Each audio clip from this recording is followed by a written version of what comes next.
Coucou les amis, j'espère que vous allez bien.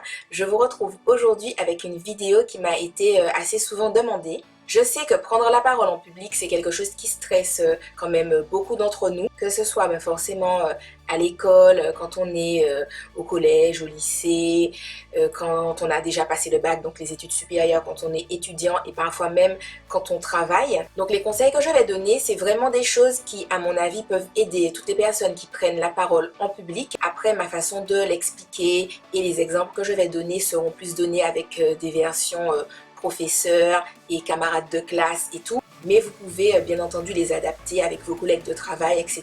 selon votre situation. C'est pas une vidéo qui est réservée qu'aux collégiens, lycéens, étudiants. Voilà. Alors le premier conseil que j'ai à vous donner, c'est de travailler sur le fond.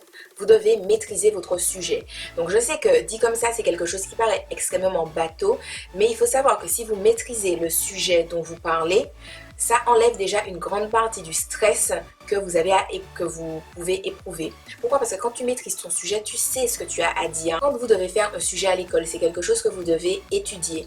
Mais si dans la vie courante, quelqu'un vous pose une question sur quelque chose que vous savez, vous aurez beaucoup moins en tout cas cette peur d'aller et commencer à parler de X, Y, Z, etc. parce que vous vous dites c'est votre truc.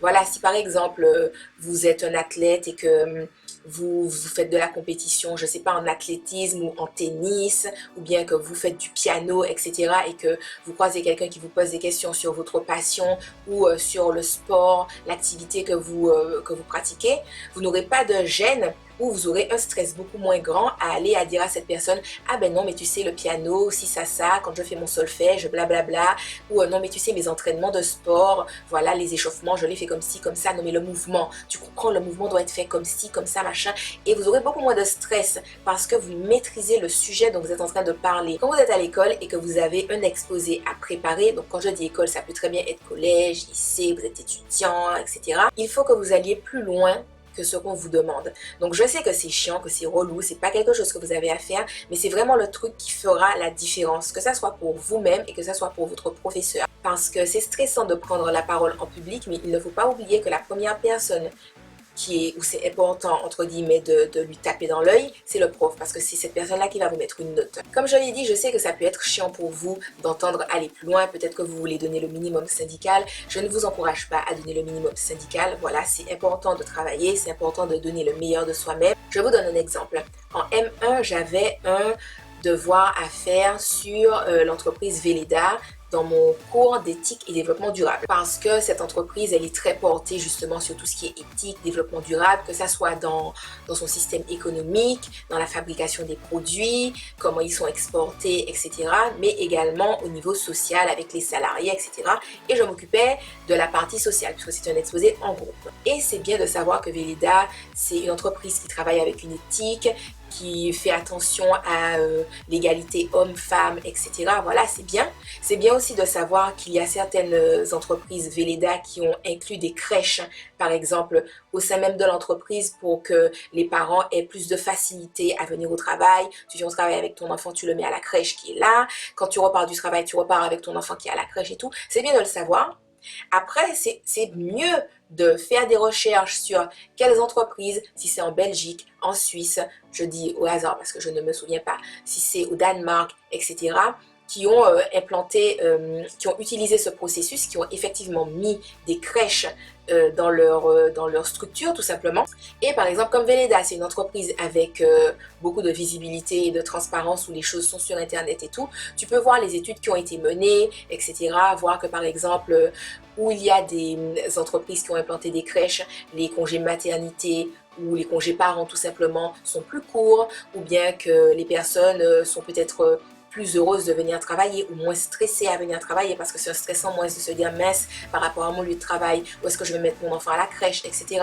Et quand tu es là devant ton prof, devant les autres camarades de classe et que tu dois parler du sujet, mais par exemple moi, comme je savais plus que ce qui m'était demandé, non seulement ça me donne des exemples qui ne sont ni sur mes fiches particulièrement, ni sur leur PowerPoint qui passe, voilà, de dire oui, voilà, telle entreprise à tel endroit a fait ça, voilà, telle étude a montré que les congés maternité, les congés parents ont été plus courts, blablabla, donc voilà, ça montre que le côté social et tout, et ça fait que ta façon d'en parler le professeur et les autres étudiants sentent que tu es, non seulement que tu maîtrises ton sujet, mais que tu es en plus engagé dans ce que tu dis. C'est bien, pourquoi? Parce que ça joue à deux niveaux. Ça joue au niveau du professeur qui sait que tu sais ce dont tu parles, donc ça te garantit déjà une bonne note, mais en plus, quand les étudiants, donc peu importe, collégiens, lycéens et tout, sentent que tu es engagé dans ce que tu dis, déjà ça limite le côté je parle pendant que tu parles, le côté je chuchote pendant que tu parles, le côté je rigole, je fais ma vie et tout pendant que tu parles.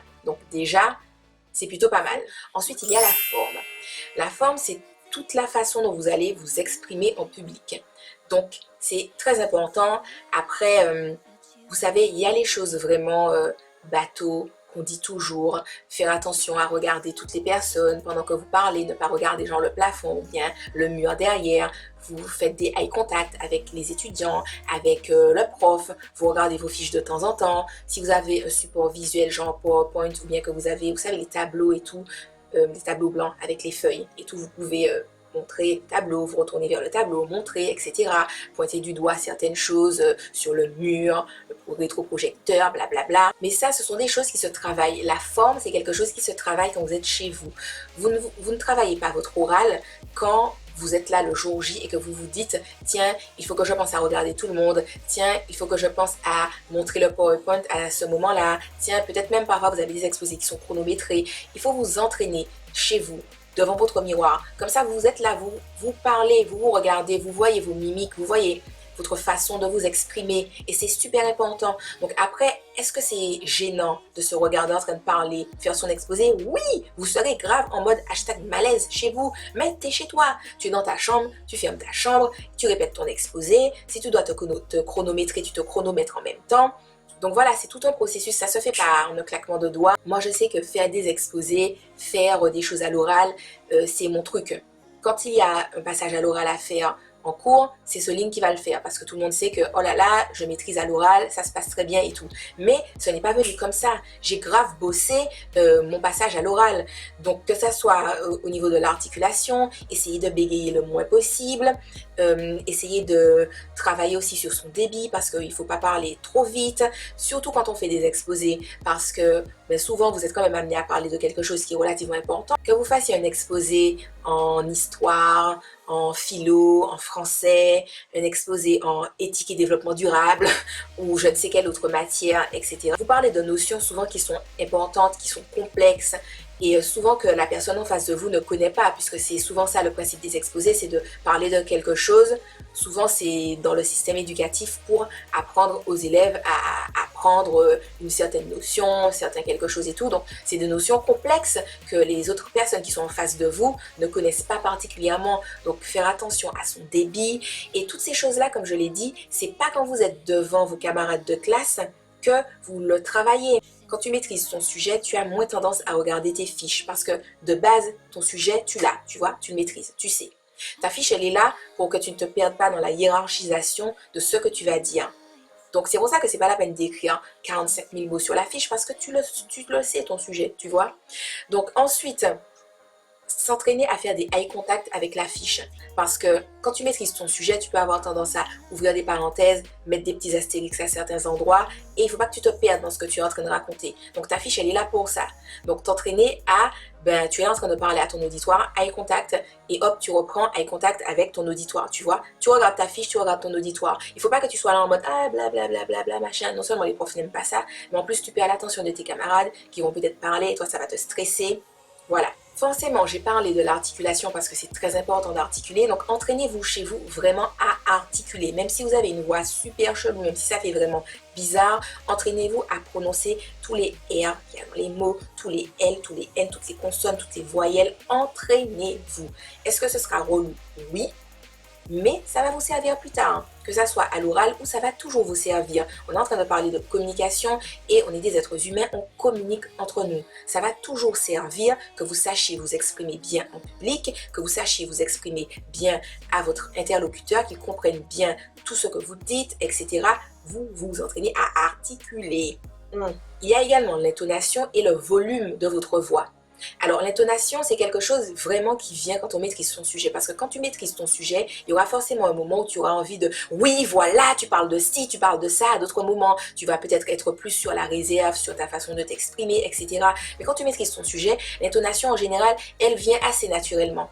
Bien entendu, si ça ne vient pas naturellement, vous pouvez voir les éléments importants qu'il y a à dire, ou si vous racontez quelque chose, ou si vous êtes en train de lire un travail de français qu'on vous a demandé, vous mettez les émotions qui sont associées. Si vous devez lire quelque chose de quelqu'un en colère, vous y mettez le truc, ok, machin. Si vous devez parler de quelque chose de plus doux, eh bien oui, voilà, etc. Vous vous adaptez. Vous vous adaptez. C'est important de placer votre voix dans la pièce. Donc dit comme ça, c'est super bizarre, mais par exemple, là, ma voix, elle est adaptée pour que je parle à ma caméra. Si je pars du principe que je parle dans la pièce et qu'il y a des personnes qui sont là pour m'écouter, etc., je vais peut-être l'adapter en me disant « Bonjour, voilà, j'espère que vous allez bien, blablabla », parce que je parle en termes de la pièce, je ne parle pas en termes de la caméra qui est devant moi, qui est quand même relativement proche, etc. Il faut que vous preniez conscience de votre voix au sein d'une pièce. Donc, vous faites ça quand vous êtes chez vous, dans votre chambre. Si vos parents ne sont pas là ou que vous vivez tout seul dans votre studio, vous essayez de prendre l'ambiance, le truc qu'il y a dans la pièce. Je ne sais pas l'expliquer parce que, bon, j'ai pas le terme forcément technique pour vous le dire, mais tu sens en toi, franchement, quand tu parles, genre juste pour toi ou pour la personne qui est devant toi, et quand tu parles pour la pièce entière et que ta voix doit remplir la pièce. Donc, vous vous entraînez à parler fort. Ce ne sera pas naturel. Et je vous le dis, c'est vrai que quand on regarde mes vidéos, on se dit non, mais par exemple, c'est genre super natural pour elle de parler fort et tout. Je parle super doucement. De base, le volume de ma voix est plus faible que celui des autres. Genre réellement, c'est-à-dire que tu me mets devant un micro, tu me mets à parler, les décibels sont plus en dessous que pour un individu normal. Pourquoi? Parce que je suis comme ça. Mais je fais l'effort. C'est-à-dire que quand je parle, j'aurais peut-être l'impression que je suis en train de peut-être crier ou bien de parler fort et tout. Mais non, je suis à un débit normal parce que, je suis à un volume normal parce que les gens normaux parlent plus fort naturellement. Tu t'adaptes. Si tu as l'habitude de parler plus fort, tu ne vas pas crier sur les gens. Voilà, donc tout ça c'est une question d'adaptation, mais comme je le dis encore, c'est quelque chose qui se travaille quand tu es chez toi. On a vu qu'il faut travailler le fond, maîtriser son sujet, on a vu qu'il faut travailler la forme, qu'il faut regarder son auditoire, tout en maintenant des eye contact avec ses fiches, avec le PowerPoint, avec ce que vous avez à montrer, si c'est quelque chose, un livre, peu importe. Il faut articuler, il faut avoir un bon volume au niveau de sa voix. Et maintenant vient le plus, entre guillemets, difficile, c'est-à-dire toutes les choses que vous ne pouvez pas forcément maîtriser, c'est-à-dire la peur, etc. et tout, parce que vous vous dites, tiens, mais je fais mon exposé, et si les gens le trouvent nul, et si, etc.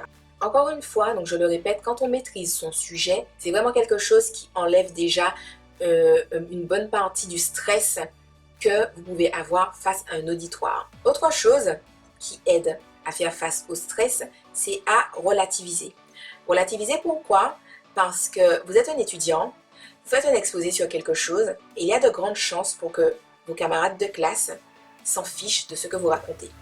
Donc, c'est pas méchant ce que je dis, hein, mais on est d'accord que tu as ton travail en groupe à faire ou ton travail tout seul à faire en exposé et tout. Tu es focalisé sur ta partie.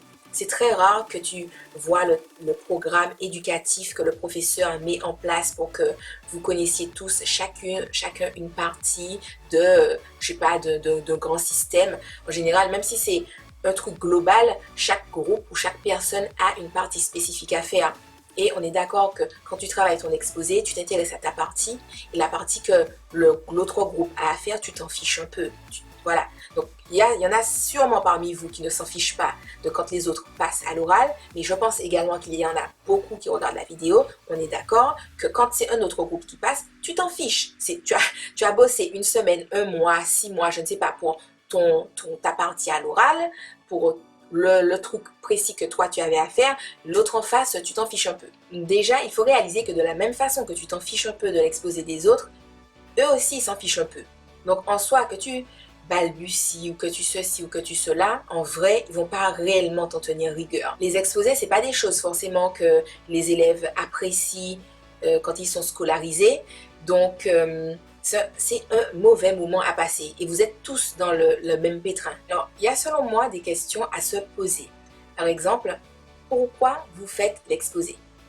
Tu fais l'exposé parce que le prof t'a dit de le faire, voilà.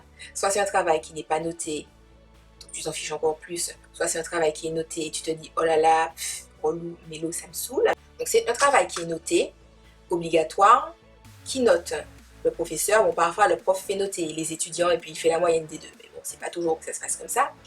Donc en soi, réellement, quand tu fais ton exposé, ce qui compte, c'est l'avis du professeur. L'exposé, ça t'apporte des connaissances. Mais c'est vrai que bon, c'est plutôt rare que tu sois là en train de faire ton exposé, que tu te dises oh là là, vraiment, je suis content des connaissances que je suis en train d'acquérir au travers de cet exposé. Wouhou! Voilà. Et d'accord, les étudiants, on ne réfléchit pas trop comme ça. On réfléchit d'abord par oh là là, relou, c'est à remettre quand, est-ce que je fais ça à la dernière minute et tout. Autre chose, quand tu dois te préparer à l'oral, tu ne fais pas ton exposé à la dernière minute, tu le fais à l'avance parce que ensuite toute la partie orale, tu dois la bosser. Et tu ne vas pas la bosser en une nuit, ça ne se fait pas en une nuit. Autre question, c'est de se demander pourquoi tu as peur. Qu'est-ce qui te fait peur quand tu vas parler en public? Est-ce que tu as peur que tes camarades se moquent de toi? Est-ce que tu as peur qu'ils parlent pendant ta présentation? Est-ce que tu as peur qu'ils chuchotent pendant ta présentation? Est-ce que tu as peur qu'ils rigolent pendant ta présentation? Est-ce que tu as peur? Tu as peur de quoi? Voilà, c'est ça la vraie question. Deux options différentes. Tu es un étudiant, un élève, où de toute façon, les gens se moquent de toi. Et tu es un étudiant en mode plus ou moins soit normal, soit tu as des amis dans la classe. Premier cas, tu es un étudiant, les gens ont l'habitude de se moquer de toi, les gens ont l'habitude de te faire la misère en cours, tout ça, et tu as peur de passer à l'oral en public devant ta classe et tout. Mais foncièrement, alors je ne veux pas être méchante en disant ça, c'est pas du tout ce que je veux faire passer comme message, mais on est d'accord que tu fasses bien ton travail, c'est-à-dire que tu t'exprimes bien, que tu maîtrises ton sujet, ou que ça soit l'effet inverse, que tu ne le maîtrises pas, de toute façon, les gens vont se moquer de toi. Moi, je l'ai déjà dit dans d'autres vidéos, moi, j'étais battue à l'école, que ce soit par mes profs, que ce soit par mes camarades de classe. Donc, se moquer de Soline pendant qu'elle parle à l'oral. Voilà. Éventuellement, lui lancer, je sais pas, des boules de papier, ou bien rigoler pendant qu'elle fait son exposé, ou patiti patata. Je m'y connais en la matière. Mais je veux dire, en soi, je ne maîtrise pas mon sujet. J'ai une sale note. Et on se moque de moi parce que je ne maîtrise pas mon sujet. Et de l'autre côté, tu maîtrises ton sujet, tu as une bonne note et on se moque de toi. De toute façon, on va se moquer de toi, tu vois. Si tu es, entre guillemets, le souffre-douleur de la classe ou quelqu'un de qui on se moque facilement, de toute façon, on va se moquer de toi. Tu vas pas changer forcément tes camarades de classe. S'ils sont pas cool, tu vas pas forcément les rendre cool. C'est pas ton problème. Tu laisses les gens comme ils sont dans la vie et toi, tu te concentres sur toi. Tu vois, c'est toi le plus important. C'est toi qui dois réussir dans la vie, c'est toi qui dois avancer, c'est toi qui dois avoir de bonnes notes. Tu es en train de construire ta vie quand tu es à l'école. Donc tu t'en fiches. Réellement, tu t'en fiches. De toute façon, ils vont se moquer de toi. De toute façon, ils vont dire quelque chose. Donc tu les laisses parler. Et laisse-moi te dire que toutes ces personnes-là qui parlent pendant ton exposé, quand je dis qui parlent, toutes ces personnes-là qui te veulent du mal ou qui se moquent de toi pendant que tu fais ton exposé, qui rigolent, qui ricanent et tout, dis-toi que en faisant ça, c'est eux-mêmes qui le pénalisent. Parce que dans 99% des cas, ils ne sont pas mieux que toi à l'oral, ils ne maîtrisent pas forcément mieux leur sujet, et laisse-moi te dire que ça ne leur apportera rien de bon d'agir comme ça. Sauf si après, ils se disent, mince, j'agissais mal et qu'ils changent. S'ils ne changent pas, laisse-moi te dire que tu seras beaucoup mieux placé dans la vie que plus tard. Si vous êtes quelqu'un que les gens aiment bien ou à qui ils disent pas trop de choses, de quoi vous avez peur? Donc je ne dis pas ça, vous savez, dans un sens, je te prends de haut, de quoi tu as peur, machin, tout ça. C'est juste pour vous aider à relativiser. Parce que je sais que les peurs, ce sont des choses irrationnelles et que, voilà, tout est dit. Quand tu dis qu'une peur est irrationnelle, c'est irrationnel. Mais voilà, t'as pas de raison d'avoir réellement peur. Puisque tu n'es pas dans le cas de figure où de toute façon les gens ont l'habitude de se moquer de toi, ou ils ont l'habitude de t'embêter, les gens vont pas te taper, enfin voilà. En fait, rien ne va réellement se passer quand tu vas passer à l'oral, tu vois. Tu vas juste ouvrir ta bouche devant des gens, le prof va te noter, éventuellement tes autres camarades de classe vont te noter, mais foncièrement, il n'y a rien d'autre qui se passe, tu vois. Surtout qu'en plus, il n'y a pas de réel enjeu quand tu fais un exposé en cours. tu vois, juste pour t'aider à relativiser. Quand tu prends la parole en public, devant ta classe et tout, rien de particulier ne va se passer, rien de particulier ne va arriver, tu vois. Donc, essaie de déstresser en te disant ça. Et également, comme je l'ai déjà dit, en partant du principe que vous êtes tous dans le même bateau, vous avez tous à passer à l'oral à un moment donné. Aujourd'hui, c'est ton tour. La semaine prochaine ou demain, ce sera un autre groupe, ce sera quelqu'un d'autre. Donc, autre chose que tu peux te dire pendant que tu es en train soit d'avoir peur devant les autres ou en train de paniquer, c'est de te répéter que tu maîtrises ton sujet. Voilà pourquoi c'est important. Parce que même si par exemple à un moment donné, tu parlais du point 1 et puis tu es passé au point 3 et tu t'en rends compte et tu te dis mince, machin, et puis quand tu passes au point 3, par exemple tes camarades de classe ont suivi que tu as sauté quelque chose et puis ils font ils pouffent machin et là bam tu paniques. Tu respires un grand coup et tu te dis je maîtrise mon sujet. Mon sujet je le connais par cœur. Parce que c'est un fait, tu maîtrises ton sujet. Tu regardes ta fiche et tu dis franchement je suis passé du point 1 au point 3, etc. Mais on va parler du point 2, voilà. Tu le dis, il n'y a pas de souci. Je ne vous invite pas à faire genre comme si oh non, rien ne s'est passé, puisque si les gens ont vu, bon, s'ils n'ont pas suivi, tu fais ton truc dans le scred. Mais si les gens ont déjà suivi, que de toute façon tu t'es planté à un moment donné, tu le dis avec le sourire, parce que le sourire, les amis, ça marche. Le sourire fait toujours un déclic, ça dédramatise la situation, voilà. Même si tu n'as pas envie de rire de la situation, parce que toi, à l'intérieur, tu es en mode oh mon Dieu, j'ai envie de mourir, voilà, tu souris. Je suis passée au point 3, alors en fait, je n'ai pas parlé du point 2, donc le point 2, c'est telle et telle chose, bam, et tu enchaînes. Tu vois, tu enchaînes. Donc, tu te répètes que tu maîtrises ton sujet parce que tu le maîtrises. Tu te répètes que tu connais tes fiches. Tu connais le laps de temps avec lequel tu dois parler. Tout ce dont tu parles, tu le connais déjà.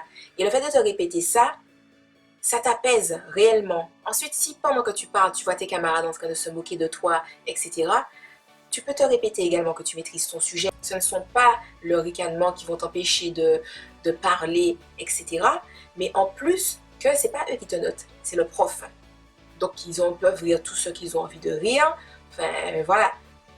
C'est pas ton problème. Et ensuite, pour finir, si tu as vraiment des peurs, paniques au fait de passer à l'oral, machin, parler devant des gens et tout, tu peux toujours t'acheter des livres sur le sujet. Donc, je sais que dit comme ça fait, vous vous dites toujours, oh, ça fait genre grave cassos, tout ça. Mais c'est important vraiment de savoir parler devant les gens. Voilà, je trouve que c'est vraiment quelque chose d'important dans la vie. C'est pas tout le monde qui a cette facilité à pouvoir le faire. C'est pas tout le monde qui s'entraîne pour acquérir cette facilité ou quoi que ce soit. Mais si c'est vraiment quelque chose qui vous handicape, je vous encourage vraiment à aller vous documenter, voir quelles techniques vous pouvez employer, voilà, et puis les essayer et voir ce qui vous arrange. Moi, je sais que les histoires de imaginer que l'auditoire est tout nu ou je sais pas quoi, c'est absolument pas des choses qui m'aident. Voilà. Moi, c'est le fait de savoir que je sais ce dont je parle qui m'aide. Le fait de savoir que de toute façon, je connais mon sujet de A à Z, que je le connais par cœur, que je le maîtrise, c'est quelque chose qui me donne une confiance en moi à son top. Parce que je sais que je connais, tu vois. Je sais que je connais. Donc, peut-être qu'à un moment donné, mes idées ne seront pas forcément structurées, etc. Mais je sais ce dont je parle. Donc, il faut que vous trouviez le truc. Si vous, ce n'est pas le fait de maîtriser son sujet, il faut que vous trouviez le truc qui fait que vous, de toute façon, vous n'avez pas de problème avec ça. Et c'est là que lire des livres sur le sujet peut vous aider. En tout cas, les amis, j'espère vraiment que cette vidéo aura pu vous aider. Pour toutes les personnes qui regardent mes vidéos, qui ont des oraux à passer, que ça soit le bac de français, parce que je sais qu'il y a des personnes qui passent leur bac de français cette année. Courage, hein! J'espère que cette vidéo peut vous aider, a pu vous aider, pourra vous aider. Ceux qui passent d'autres oraux, que ce soit pour le bac ou vous êtes en post-bac et vous avez des oraux à passer, etc. J'espère également que tout ça aura pu vous aider. Si vous avez d'autres vidéos sur l'imotive dans genre le même sujet mais peut-être plus approfondi sur quelque chose en particulier, n'hésitez pas à me le dire en commentaire. Je sais que c'est une vidéo qui est longue mais j'essaie vraiment de vous donner le maximum d'informations pour pouvoir vous aider. Je vous mets sur la vidéo et également en barre d'infos la playlist des Soline Motive. Également la dernière vidéo en ligne sur ma chaîne de vlog, / délire, tout ça. Et puis je vous fais de gros bisous et je vous dis à la prochaine dans une autre vidéo. Bye bye!